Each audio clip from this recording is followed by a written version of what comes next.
сейчас вы глядите, без Бога. Какая нищета. И она будет увеличиваться.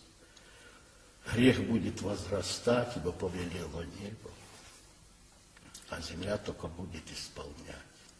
Почему он повелел? Да по грехам же нашим. Покаетесь, прибавлю дней ваших. Не покаетесь, уменьшу то, что есть. Батюшка, а в ближайшее время, вот как вы думаете, что вообще Россию ждет, народ русский?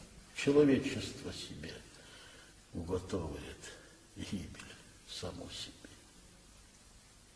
Будут бедствия по местам, это только, что мы видим сейчас из нам, это только начало, да еще и начало нельзя назвать.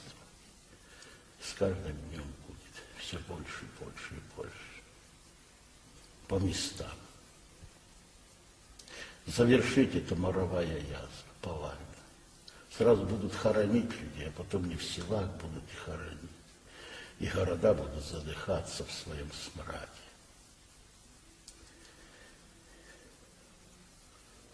Вода будет уходить, наземная и подземная,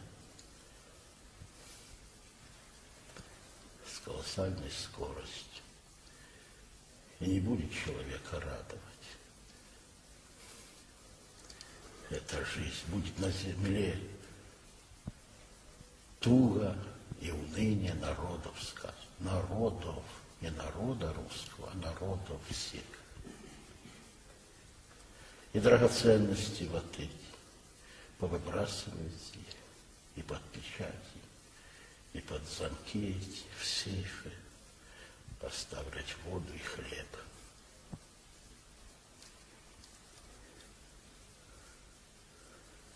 Покуда приносится жертва, покуда служится литургия, покуда земля будет прозябать. Когда слуга проклятого явится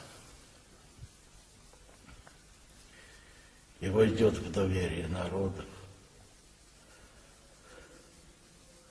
это будет проходить 1,5 года, а через 1,5 года закроют православный храм. Вот тогда и заключится небо, так как оно заключилось при Илии. Батюшка, можно еще вот вас спросить, а как вы думаете, руководство нашей страны-то, оно все-таки желает, чтобы народу стало лучше, или все-таки не будет этого? По нам правитель.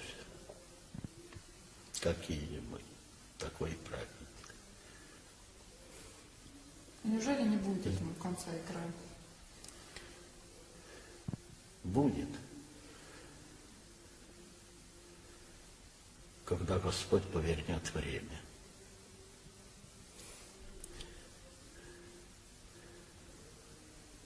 Когда до горя, тогда все до Бога. Потому в тесноте уже жесткой уздой придем мы в церковь к Богу. Будут молиться те, кто и не думал молиться, и не пойдут, а побегут. Еще не пришло время, немного. Но 10-й год не за горами. А после нынешнего руководителя-то будет еще кто-нибудь лучше, хуже? Не ожидайте лучшего, милые.